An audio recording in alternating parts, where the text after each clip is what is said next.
오늘 우리 가운데 주신 하나님의 말씀은 열왕기상 19장 11절부터 21절의 말씀입니다. 열왕기상 19장 11절부터 21절의 말씀입니다. 교독해서 읽으실 때에 제가 먼저 읽고 성도님들 그 다음 읽으시고 마지막 21절 말씀 함께 읽겠습니다.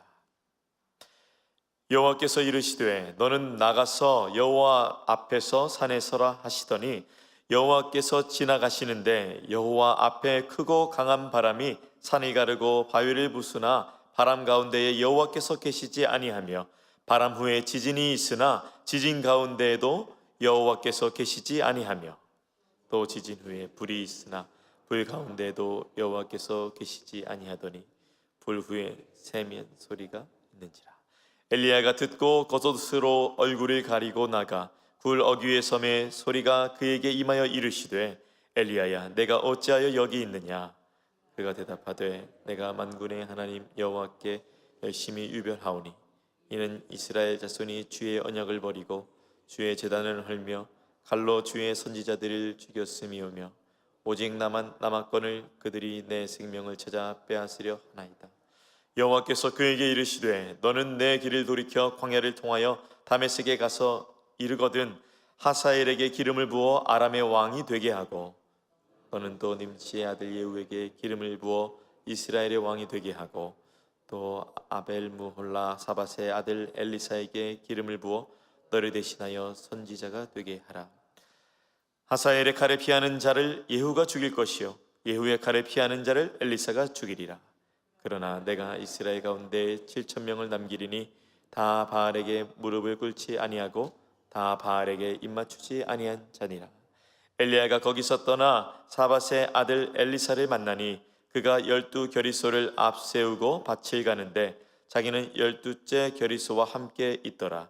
엘리야가 그리로 건너가서 겉옷을 그의 위에 던졌더니 그가 소리 버리고 엘리야에게로 달려가서 이르되 청하건대 나를 내 부모와 입맞추게 하소서. 그러한 후에 내가 당신을 따르리이다. 엘리야가 그에게 이르되 돌아가라.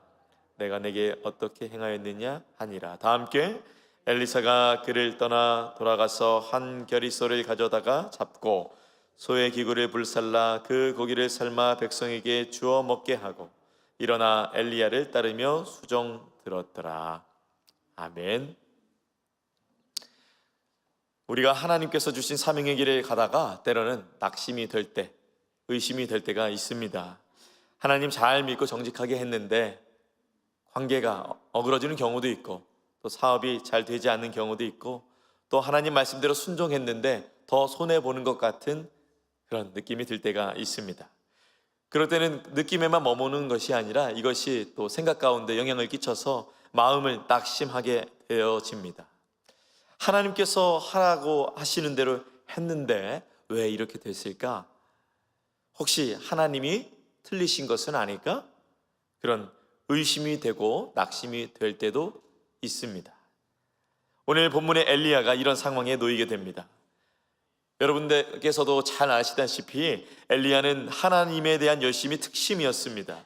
이세벨이 하나님의 선지자들을 죽이고 있어서 숨어야 되는 상황에도 이 엘리야가 떳떳이 나타나서 바알 선지자들을 죽이고 하나님 온전히 섬길 수 있는 일에 아주 힘을 많이 기울였습니다. 그러나 또 이 이세벨이 엘리야를 죽이려 하자 이번에는 또 엘리야가 도망을 갔습니다. 그리고 하나님께 죽기를 간구했었죠.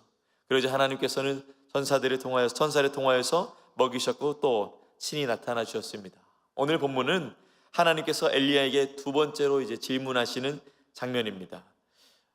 완악한 엘리야는 오늘 하나님을 통하여서 자신의 생각을 바뀌어짐을 경험하게 됩니다. 저 또한 오늘 말씀을 읽고 묵상하고 설교를 준비하면서 생각을 바꾸시는 놀라운 하나님을 경험하게 되었습니다.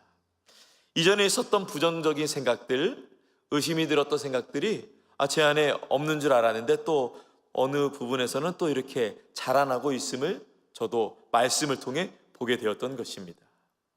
그러나 하나님께서는 하나님의 말씀은 능력이 있어서 말씀을 사랑하고 사모하는 자들에게 그 완악한 생각을 바꿔주시고 의심을 바꿔주시고 낙심을 바꿔주시는 것입니다. 이 아침에도 이 하나님의 말씀이 능력이 있는 줄 믿으시기 바랍니다. 의심할 수밖에 없는 상황, 낙심될 수밖에 없는 상황 가운데에서도 다시 한번 오늘 말씀 붙들고 일어서시기 원하는데요, 낙심한 상황 가운데, 의심한 상황 가운데에 일으키시는 하나님의 방법이 무엇인가? 저는 한 문장으로 이렇게 오늘 말씀 15절에서 18절 말씀을 중심으로 이렇게 묵상하게 되었습니다. 바로 이것입니다. 하나님은 낙심한 자 가운데 다시 설명하시고 다시 사명을 주십니다. 그 방법으로 일으켜 주십니다. 믿음의 낙심에서 믿음의 안심으로 가려면 어떻게 될까? 다시 성령 하나님의 설명을 듣고 다시 하나님께서 주시는 사명을 붙들고 나아갈 때에 낙심에서, 의심에서 빠져나와서 하나님과 함께 동행할 수 있는 것입니다. 오늘 엘리야가 그랬습니다. 하나님께서 이렇게 나밖에 없습니다 라는 엘리야의 고백을 들으시고 하나님께서는 그에게 사명을 주시죠. 바로 3명의 사람을 세우라는 것입니다. 좀 더 자세히 말하면 2명의 왕과 1명의 자신의 선지자를 세우라는 것이죠. 그리고 엘리야가 보지 못하는 그 7,000명이 있으니 힘을 내고 다시 한번 나아가라고 주님께서 말씀하시는 것입니다. 사실 오늘 본문의 배경에서 하나님을 만난 엘리야는 사실 굉장히 고되고 힘들고 어려운 과정 가운데 있었습니다. 엘리야가 40주야로 걸어서 도착한 곳이 바로 호렙산이었는데, 이 40주야를 걷고 걸으면 몸이 어떻죠? 아주 힘이 듭니다. 고됩니다. 지치고 힘듭니다. 그런 엘리야가 쉴 수 있는 시간이 좀 있었으면 좋겠는데, 그렇게 힘들게 몸을 걷고 걸어서 도착한 곳에 하나님은 쉴 틈을 주지 않으시고 바로 엘리야를 만나 주십니다. 하나님의 타이밍은 좀 다른 것 같아요. 하나님 1년만요. 하나님 5년만 더요. 하나님 10년만 더요. 우리는 이렇게 무한히 내가 좀 회복되면 해보겠습니다라는 마음을 갖지만은 하나님의 타이밍은 그것과 다른 것 같아요. 때로는 지치고 힘들고 고될 때 쉼이 없는 그 순간에 하나님 찾아오셔서 여러분을 다시 일으켜 주시길 원하실 때가 있습니다.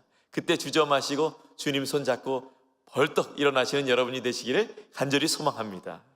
오늘 11절에서 12절 보니까 엘리야가 하나님의 임재를 경험합니다. 보이진 않습니다. 그러나 세미한 소리가 있습니다.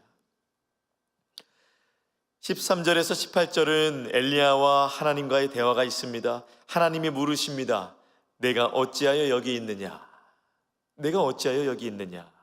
사실 오늘 이 본문에서의 질문은 하나님께서 9절 말씀에 이미 엘리야에게 하신 질문을 똑같이 하신 것입니다.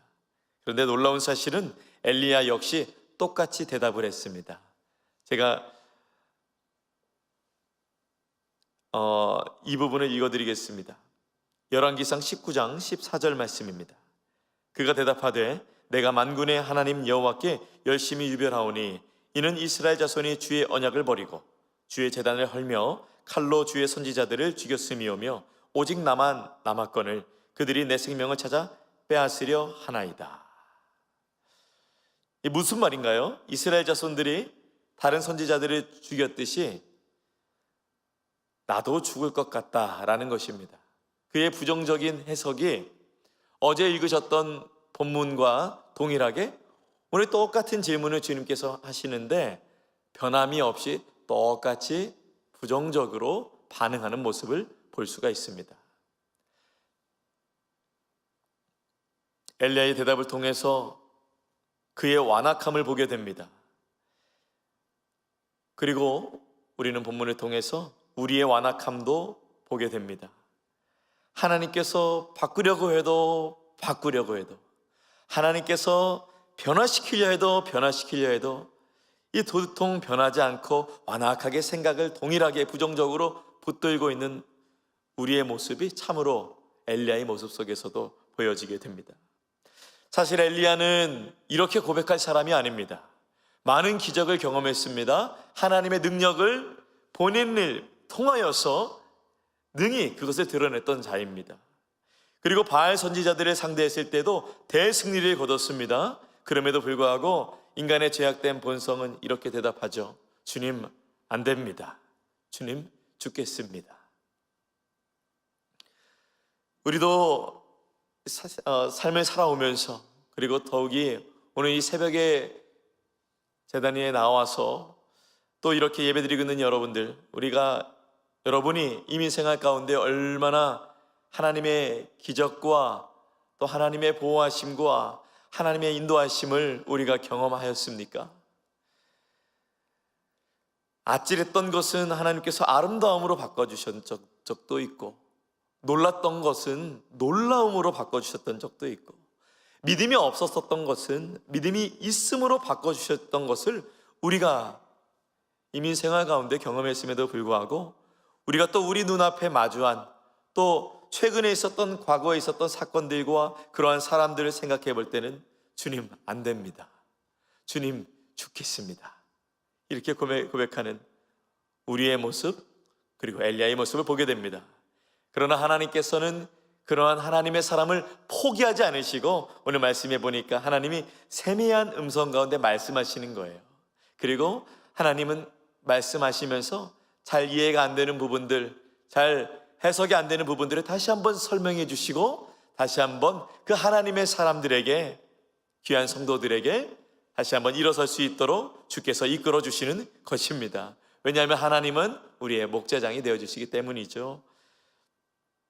그래서 18절 그리고 15절에서 18절에 보면은 하나님께서 다시 한번 엘리야에게 사명을 설명해 주시고, 다시 한번 사명을 붙들게 하시는 것을 볼 수가 있습니다.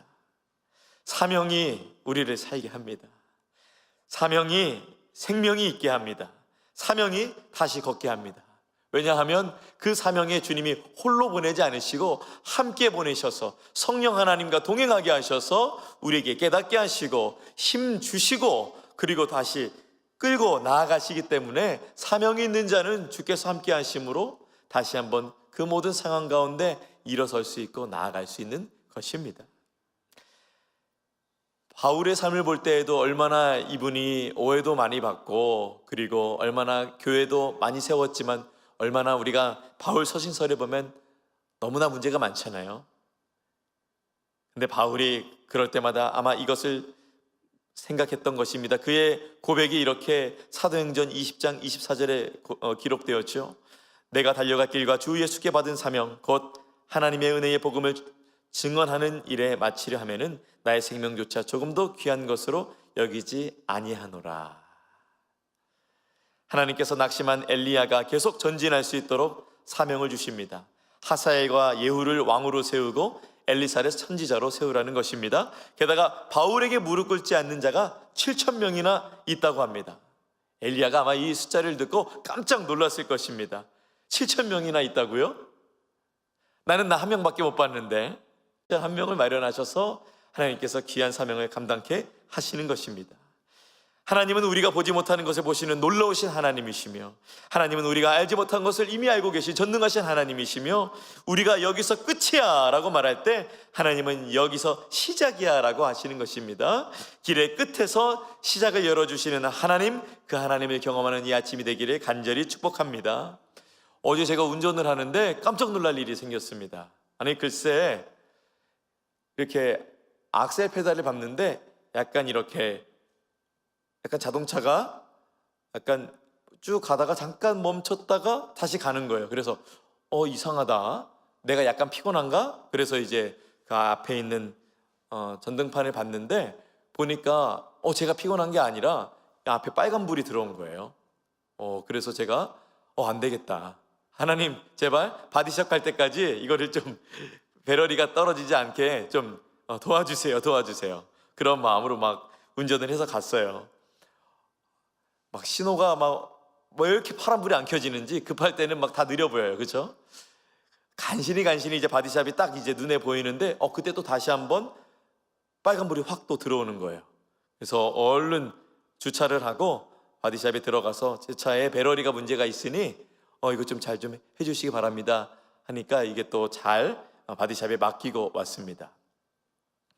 제가 바디샵에 차를 맡겼는데요, 제가 이제 그 차가 잘 움직일지 안 움직일지 걱정할까요? 아니면 안심할까요? 예, 안심합니다. 왜냐하면 멈출 것 같던 차도 바디샵에만 들어가면은 다시 움직이게 하기 때문이죠. 아무튼 바디샵에 가면은 안심입니다. 제 차가 바디샵에 있고 저는 안심하고 있습니다. 우리 믿음의 길도 마찬가지입니다. 좁은 길, 믿음의 길, 십자가의 길에 갈 때에도 십자가에서 죽으신 예수 그리스도, 로마 병정들이 볼 때는 끝이었지만 예수님이 보시기에는, 하나님이 보시기에는 시작이었습니다. 왜냐하면 이제 부활을 앞두고 있기 때문인 것입니다.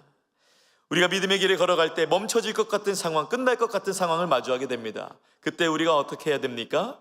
자동차가 바디샵에 들어갔던 것처럼, 그래서 그 안에 고장난 것들을 엔지니어가 교체할 때, 교체를 당할 때에 다시 한번 이 자동차가 건강해져서 그 사명을 잘 완수할 수 있는 것처럼 우리도 하나님 음성 듣고 나아가야 되는 것입니다. 그래야 하나님이 어느 방향으로 우리의 생각을 다시 한번 바꿔주셔서 이 귀한 사명을 감당케 하시는 것입니다. 엘리야를 보세요. 나의 길은 여기까지예요 라는 자 앞에서 두 명의 왕과 한 명의 선자를 세우리라.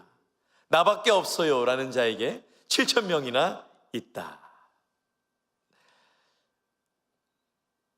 우리가 엘리야처럼 오늘 하루를 살아갈 때에 부정적인 경험이 더 묵상되시더라도 다시 한번 성령님께서 여러분을 향해 말씀하시는 세미한 음성에 귀 기울여 보시기 바랍니다. 그럼 다시 한번 그 인격적인 성령님께서는 설명해 주실 거예요. 다시 한번 낙심된 그 사람 앞에, 낙심된 사건 앞에, 낙심된 사명 앞에 다시 일어서실 수 있도록 우리의 마음에 똑똑똑 두드리시고, 내가 왜 여기 있느냐, 오늘 왜 다시 한번 힘을 얻어 살아가야 될지, 하나님과 다시 한번 동행해야 될지 여러분에게 알려주실 것입니다. 특별히 우리 교회 가운데 지구촌에 생명 주고 제자 삼아 선구하는 교회라는 이 귀한 사명을 허락해 주셨습니다. 이 사명을 이루기 위해서 우리가 온 마음을 다하여야 할 것입니다.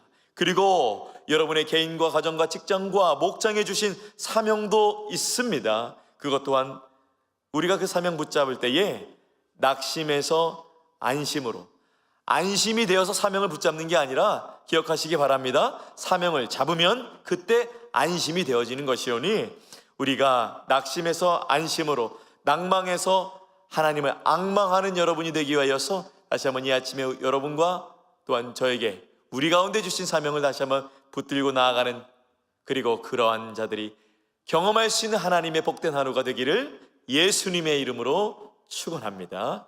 기도하겠습니다. 사랑의 하나님, 말씀으로 오늘 하루도 방향을 보여주시니 감사합니다. 주님의 말씀을 듣고 다시 사명 붙드는 귀한 인생 되기 원합니다. 우리 교회 되기 원합니다. 주님 뜻대로, 주님을 위하여 주님과 함께 나아가는 하루 되게 하옵소서. 각자의 마음에 주신 성령님의 음성 깨닫고 다시 사명 붙드는 우리 되게 하여 주시옵소서. 오늘 하루 살아갈 동안에 악한 마귀 사단 틈타지 않도록 지켜주시고 영육간에 강건하게 하여 주시옵소서. 모든 것 주님께 의탁드리며 예수님의 이름으로 기도합니다. 아멘. 하늘에 계신 우리 아버지여, 이름이 거룩히 여김을 받으시오며 나라가 임하시오며 뜻이 하늘에서 이루어진 것 같이 땅에서도 이루어지이다. 오늘 우리에게 일용할 양식을 주시옵고 우리가 우리에게 죄 지은 자를 사하여 준 것 같이 우리 죄를 사하여 주시옵고 우리를 시험에 들게 하지 마시옵고 다만 악에서 구하시옵소서. 나라와 권세와 영광이 아버지께 영원히 있사옵나이다. 아멘. 각자의 기도 제목으로 기도하시겠습니다.